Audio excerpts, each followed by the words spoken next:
Hello అండి. Welcome to consistent learning. ఈరోజు మనం ఈ వీడియోలో డిఎడ్ ఫస్ట్ ఇయర్‌కి సంబంధించిన first paper childhood, child development and లెర్నింగ్‌లోన నెక్స్ట్ టాపిక్ చూద్దాము. ఇక్కడ టాపిక్ నేమ్ చూడండి ఒకసారి. Diversities within the notion of childhood. అంటే డైవర్సిటీస్ గురించి చైల్డ్‌హుడ్‌లో ఉండే కామనాలిటీస్ మనం ఇంతకుముందు వీడియోస్‌లో చూసినాం కదా! అంటే కామన్‌గా ఏముంటది? చైల్డ్‌హుడ్‌లో పిల్లలు ఏం కోరుకుంటారు? వాళ్ళకి ఏమేమి ఉండాలి? ఏముంటే వాళ్ళు హెల్తీగా డెవలప్ అయితారు? అవన్నీ మనం చూసుకున్నాం కదా! ఇప్పుడు ఈ వీడియోలో డైవర్సిటీస్ పిల్లల్లో ఎట్లాంటి డైవర్సిటీస్ ఉంటాయి?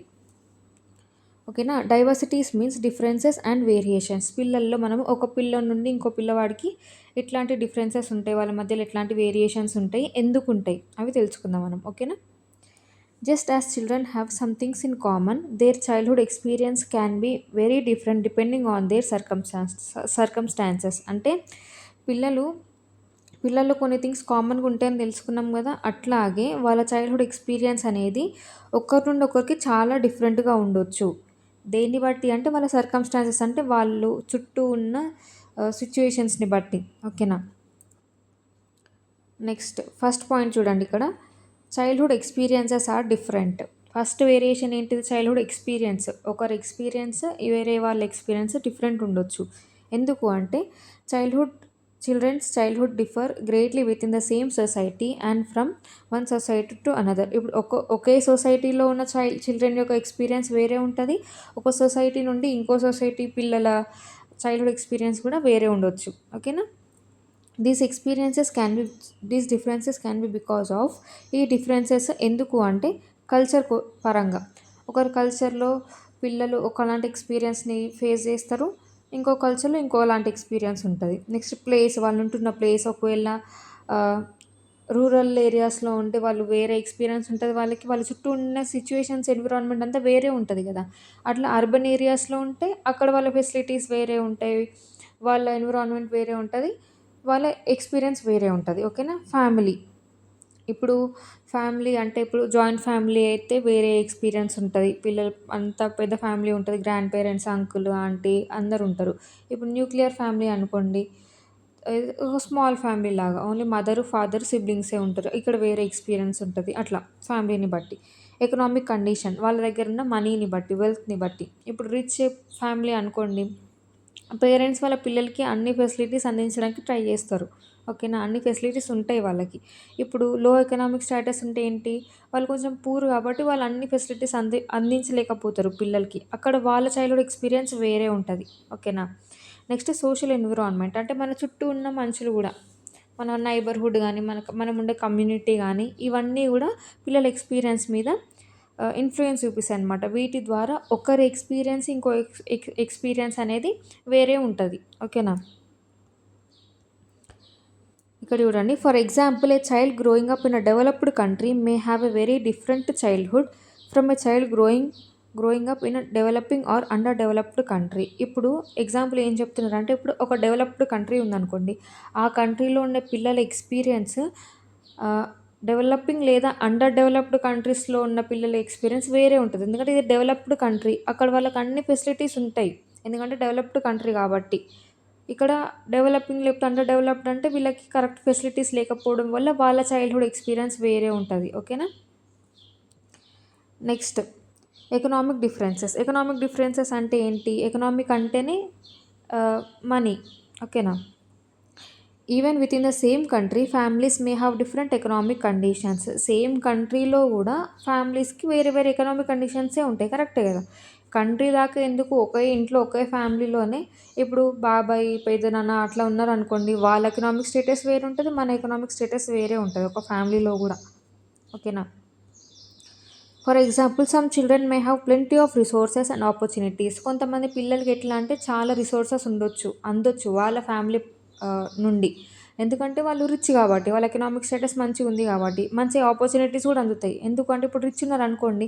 వాళ్ళకి అన్ని రిసోర్సెస్ అందుతాయి. మంచి ఇన్‌ఫ్లూయెన్స్ ఉంటది. ఆ ఇన్‌ఫ్లూయెన్స్ ద్వారా వాళ్ళ పిల్లలకి మంచి ఆపర్చునిటీస్ తేగలుగుతారు. ఓకేనా? ఇంకోటేంటి some children may have very limited resources. ఎందుకు అంటే వాళ్ళ ఎకనామిక్ స్టేటస్ తక్కువుంది. వాళ్ళు ఆ రిసోర్సెస్‌ని వాళ్ళు కొనలేరు. వాళ్ళు అవి రిసీవ్ చేసుకోలేరు. ఓకేనా? So rich and poor children may experience childhood differently. కాబట్టి ఇక్కడ ఏం చెప్తున్నారు, రిచ్ పిల్లలు, పూర్ పిల్లలు అంటే పూర్ ఫ్యామిలీ నుండి వచ్చిన పిల్లలు వాళ్ళ ఎక్స్పీరియన్స్ వేరే ఉంటుందని చెప్తున్నారు. ఓకేనా. Next exclusion is also a problem. Exclusion అంటే ఏంటి అంటే రిమూవ్ చేయడం అనమాట, వాళ్ళని సపరేట్ చేయడము. ఓకేనా. ఇంక్లూడ్ అంటే ఏంటి, లోపలికి జాయిన్ చేయడం. ఎక్స్క్లూడ్ అంటే బయటికి వెళ్ళగొట్టడం అనమాట. బయటికి వెళ్ళగొట్టడం అంటే ఇట్లా కొంచెం సపరేట్ చేయడం లాగా. Research show that children may not be very concerned simply because they have fewer resources. అంటే రీసెర్చ్ ఏం చెప్తుంది అంటే పిల్లలు వాళ్ళకి ఫ్యూ రిసోర్సెస్ ఉన్నాయి అంటే వాళ్ళు రిసోర్సెస్ని అందలేకపోతున్న, వాళ్ళకి ఆపర్చునిటీస్ లేవు అనే బాధ కన్నా వాళ్ళు దేని గురించి ఎక్కువ బాధపడుతున్నారంట, what can hurt them more is being excluded from the activities that other children enjoy. అంటే స్కూల్లో యాక్టివిటీస్ ఉంటాయి కదా, ఆ యాక్టివిటీస్లో వాళ్ళు పార్టిసిపేట్ చేయలేకపోతున్నారు. ఎందుకు అంటే వాళ్ళ సోషల్ ఎకనామిక్ స్టేటసే మళ్ళీ అక్కడ కూడా వాళ్ళు అక్కడ పార్టిసిపేట్ చేయలేకపోతున్నారు అనే బాధనే వాళ్ళకి ఎక్కువ ఉంటుంది అనమాట. అంటే వాళ్ళ డైలీ లైఫ్లో వాళ్ళ రిసోర్సెస్ లేకపోవడం, వాళ్ళకి ఫుడ్ సరిగా లేకపోవడం, న్యూట్రిషన్ లేకపోవడం, ఇవన్నీ అంత బాధ అనిపించదు. కానీ స్కూల్లో ఫ్రెండ్స్ దగ్గర, ఇప్పుడు ఫ్రెండ్స్ ఉన్నారనుకోండి, వాళ్ళ ఫ్రెండ్స్ అందరూ వాళ్ళ ఫైనాన్షియల్ స్టేటస్ మంచిగా ఉండి పిక్నిక్‌కి అని అట్లా వెళ్తున్నారు. వీళ్ళు వెళ్ళలేకపోతున్నారు. అక్కడ ఎక్స్‌క్లూడ్ ఫీల్ అయితారనమాట వీళ్ళు. ఇట్లా సెపరేట్ ఫీల్ అయిపోతారు. వాళ్ళకి అదే ఎక్కువ పెయిన్ అనిపిస్తది. Hurt them more. ఓకేనా. ఇక్కడ ఎగ్జాంపుల్ చూడండి. For example, if classmates go on school trip but one child cannot participate because of their circumstances, the child may feel embarrassed. అంటే తక్కువ ఫీల్ అవ్వడం. అషేమ్డ్ అంటే కొంచెం సిగ్గు అనిపించడం అనమాట. అరే నేను చేయలేకపోతున్నానే అని, పార్టిసిపేట్ చేయలేకపోతున్నా అని. ఎక్స్‌క్లూడెడ్ అంటే సెపరేట్ అవ్వడం. ఇన్ఫీరియర్ అంటే ఏంటి, మళ్ళీ సేమ్ తక్కువ ఫీల్ అవ్వడం అనమాట. ఓకేనా. Therefore all children should be allowed to participate equally whenever possible. కాబట్టి ఎక్కడెక్కడైతే పాసిబుల్ అవుతుందో అక్కడ పిల్లల్ని ఈక్వల్గానే ట్రీట్ చేయాలి. ఇప్పుడు పాసిబుల్ కాని దగ్గర అంటే ఓకే, అది అంతే ఉంటుంది. కానీ ఎక్కడెక్కడైతే పాసిబుల్ అవ్వచ్చో మనం ఇట్లా రిసోర్సెస్ ఇచ్చి పిల్లల్ని ప్రోత్సహించడం కానీ, సపోర్ట్ చేయడం కానీ అట్లా ఏమన్నా ఉంది అంటే మనం కంపల్సరీ మనము స్టాండ్ తీసుకోవాలి టీచర్స్గా. ఓకేనా. స్కూల్లో ఉండే ఎవరైనా సరే, ఫ్యాకల్టీ అయినా సరే, నాన్ టీచింగ్ స్టాఫ్ అయినా సరే, ప్రిన్సిపల్ అయినా సరే, ఎవరైనా సరే ఇట్లా ఎక్కువ తక్కువ అనే భావన లేకుండా చూసేటట్టు ఉండాలన్నమాట స్కూల్లో. ఎక్కడైతే పాసిబుల్ అవుతుందో అక్కడ. ఓకేనా. Next, respect children's dignity and self worth. ఇక్కడ ఏంటి అంటే every child regardless of their background and economic condition deserves dignity and self worth. ఇప్పుడు వాళ్ళ సోషల్ ఎకనామిక్ కండిషన్ కాకుండా అవన్నీ మనం కన్సిడర్ చేయకుండా పిల్లలందరినీ ఈక్వల్ డిగ్నిటీ తోటి, ఈక్వల్ సెల్ఫ్ వర్త్‌తోని చూడాలన్నమాట మనము. ఎందుకు అంటే డిగ్నిటీ అంటే ఏంటి, బీయింగ్ ట్రీటెడ్ విత్ రెస్పెక్ట్. మనం రెస్పెక్ట్ ఇవ్వడము. సెల్ఫ్ వర్త్ అంటే feeling that they are valuable. అంటే వాళ్ళు వాల్యుయబులే, మీకు రిసోర్సెస్ లేకున్నా సరే మీరు వాల్యుయబులే అని మనము ట్రీట్ చేయాలన్నమాట. మనమే వాళ్ళని తక్కువ చేయొద్దు ఎప్పుడు.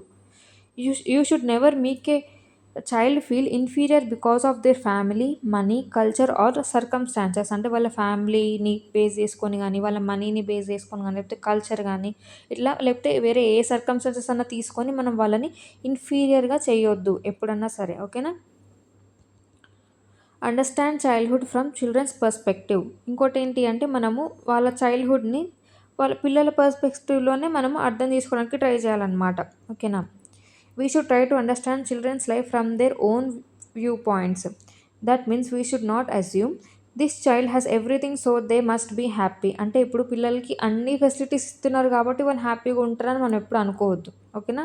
అట్లాగే this child has fewer resources so they must be always unhappy. వీళ్ళకి ఎక్కువ రిసోర్సెస్ లేవు కాబట్టి వీళ్ళు ఎప్పుడు అన్హ్యాపీగానే ఉంటారని కూడా అనుకోవద్దు. ఓకేనా.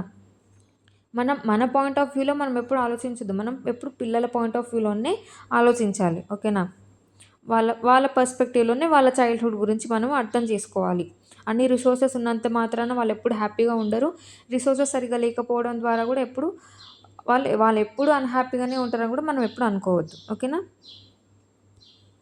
We need to understand how the child themselves experiences their childhood. ఓకేనా. పిల్లలు వాళ్ళ చైల్డ్హుడ్ని వాళ్ళు ఎట్లా ఎక్స్పీరియన్స్ చేస్తున్నారని మనం అర్థం చేసుకోవాలన్నమాట. ఓకేనా. Next, in one sentence, childhood is not the same for every child. ప్రతి ఒక్క పిల్లలకి చైల్డ్హుడ్ అనేది సేమ్ కాదు. It varies according to culture, place, family, economic conditions and life experiences. So every child's dignity and self worth must be respected. ఓకేనా, ఇదే అస్సలు main answer. ఇక్కడ ఏమంటున్నారు, చైల్డ్హుడ్ అనేది ప్రతి ఒక్కరికి సేమ్ కాదు. అంటే ప్రతి ఒక్కరికి కామన్గా ఏముంటాయి, వాళ్ళు లవ్ని కోరుకుంటారు, కేర్ని కోరుకుంటారు, సపోర్ట్ని కోరుకుంటారు. ఇంకా వాళ్ళ వాళ్ళ లోపల ఒక స్టేజ్‌లో లాంగ్వేజ్ డెవలప్ అయితది. ఒక స్టేజ్‌లో కాగ్నిటివ్ డెవలప్‌మెంట్ ఉంటది. ఒక స్టేజ్‌లో సెన్సరీ డెవలప్‌మెంట్ ఉంటది. ఇవన్నీ కామన్ పిల్లల్లో. కాకపోతే వాళ్ళ చైల్డ్‌హుడ్ ఎక్స్‌పీరియన్స్ అనేది సేమ్ ఉండదు. ఎందుకు సేమ్ ఉండదు అంటే, వాళ్ళ కల్చర్‌ని బేస్ చేసుకొని ఫ్యామిలీ, ప్లేస్, ఎకనామిక్ కండిషన్స్ అవన్నీ వేరు వేరు ఉంటాయి కాబట్టి, వాళ్ళ చైల్డ్‌హుడ్ కూడా వేరేనే ఉంటది. కొంచెం డిఫరెంట్ ఉంటది ఒకరితోని పోలిస్తే ఇంకొకరికి. So, every child's dignity and self worth must be respected. అందుకని మనం స్కూల్‌లో పిల్లల్ని ఎక్కువ తక్కువ చేసి ఎప్పుడు మాట్లాడొద్దనమాట. వాళ్ళు ఆల్రెడీ వాళ్ళ సొసైటీలో చాలా ఫేస్ చేసుకొని ఉండుంటారు. ఇప్పుడు మనం స్కూల్లో గూడా నువ్వు ఈ బ్యాక్‌గ్రౌండ్ నుండి వచ్చినావు, మీ ఫ్యామిలీ ఇది, మీ ఎకనామిక్ స్టేటస్ ఇది, లేకపోతే మీ క్యాస్ట్ ఇది, మీ రిలీజియన్ ఇది, ఇట్లా మనం ఎప్పుడు చేయొద్దనమాట. ఓకేనా. ఈజీ డిఫరెన్స్ టు రిమెంబర్ చూడండి ఒకసారి. కామనాలిటీస్ అంటే what children have in common. పిల్లల్లో కామన్‌గా ఏముంటది. ఓకేనా. నెక్స్ట్ డిఫరెన్సెస్ అంటే how children's childhood experiences are different. Children యొక్క చైల్డ్‌హుడ్ ఎక్స్‌పీరియన్స్ డిఫరెంట్‌గా ఎట్లా ఉంటుంది, దేనివల్ల అవుతుందట్లా అవి. ఓకేనా. మీకన్నీ అర్థమైందని అనుకుంటున్నాను నేను. ఒకవేళ మీకేమైనా డౌట్ ఉంటే నాకు కామెంట్ సెక్షన్‌లో మెన్షన్ చేయండి. నేను ఎక్స్‌ప్లెయిన్ చేస్తా మళ్ళీ. ఇక్కడ చూడండి ఒకసారి ఓవరాల్‌గా డిఫరెన్సెస్ ఏముంటాయంటే, ప్రతి ఒక్క చైల్డ్‌హుడ్ ఎక్స్‌పీరియన్స్ డిఫరెంట్‌గా ఉంటది. ఇది మాత్రం గుర్తుపెట్టుకోండి. ఒకరి చైల్డ్‌హుడ్ ఎక్స్‌పీరియన్స్ వేరే వాళ్ళ చైల్డ్‌హుడ్ ఎక్స్‌పీరియన్స్‌తోని డిఫరెంట్‌గానే ఉంటది కంపల్సరీ. ఎందుకు అంటే culture, place, family, economic condition, social environment ఇవన్నీ. ఎకనామిక్ డిఫరెన్సెస్ అయితే ఒకరికి అన్ని రిసోర్సెస్ అందొచ్చు, ఒకరికి అన్ని రిసోర్సెస్ లేకపోవచ్చు, వాళ్ళకి ఆపర్చునిటీస్ రాకపోవచ్చు వాళ్ళ ఫ్యామిలీ బ్యాక్‌గ్రౌండ్ వల్ల. ఇంకోటేంటి, పిల్లలు ఎక్స్‌క్లూజన్ ఫీల్ అయితారనమాట బాగా. ఇన్ఫీరియర్ ఫీల్ అయితారు. ఎప్పుడన్నా మనం స్కూల్‌లో వాళ్ళని ఎక్స్‌క్లూడ్ చేసినట్టు చేసినామనుకోండి, ఏదైనా యాక్టివిటీలో గానీ, లేదా ఏదన్నా వేరే ఏ సిట్యుయేషన్‌లో అయినా సరే వాళ్ళు ఇన్ఫీరియర్‌గా ఫీల్ అయితారు. మనం ఎప్పుడు వాళ్ళని అట్లా సెపరేట్ చేయొద్దు. ఓకేనా. ప్రతి ఒక్కరికి మనము equal respect, equal self worth ఉంది అన్నట్టు మనం ట్రీట్ చేయాలనమాట. వాళ్ళకి కొంచెం వాల్యూ ఇవ్వాలి. యూ ఆర్ వాల్యుబుల్ అని మనం చెప్పాలి. ఓకేనా. మీరిది కాదు, మీరిది అని మనం వాళ్ళని ప్రోత్సహించాలనమాట. ఇంకోటేంటి, పిల్లల చైల్డ్‌హుడ్‌ని మనం వాళ్ళ పర్స్పెక్టివ్‌లోనే థింక్ చేయాలి. అన్ని రిసోర్సెస్ ఉన్నంత మాత్రాన వాళ్ళు హ్యాపీగా ఉన్నట్టు కాదు. రిసోర్సెస్ లేనంత మాత్రాన వాళ్ళు ఎప్పుడు అన్‌హ్యాపీగానే ఉంటారని కూడా కాదు. ఓకేనా. ఓవరాల్‌గా చెప్పాలి అంటే చైల్డ్‌హుడ్ డిఫరెంట్‌గానే ఉంటది. ఒక్కరి చైల్డ్‌హుడ్‌కి, ఇంకొక చైల్డ్‌హుడ్‌కి చాలా డిఫరెన్స్ ఉంటది. మెయిన్ రీజన్ ఏంటి అంటే family, culture, social status, economical status ఇవి. ఓకేనా. ఒకవేళ మీకు ఈ వీడియో నచ్చినట్టయితే లైక్ చేయండి. మీ ఫ్రెండ్స్‌తోని షేర్ చేయండి. అట్లాగే ఇట్లాంటి మరిన్ని వీడియోస్ కోసం ఛానల్‌ని సబ్స్క్రైబ్ చేయండి. Thank you.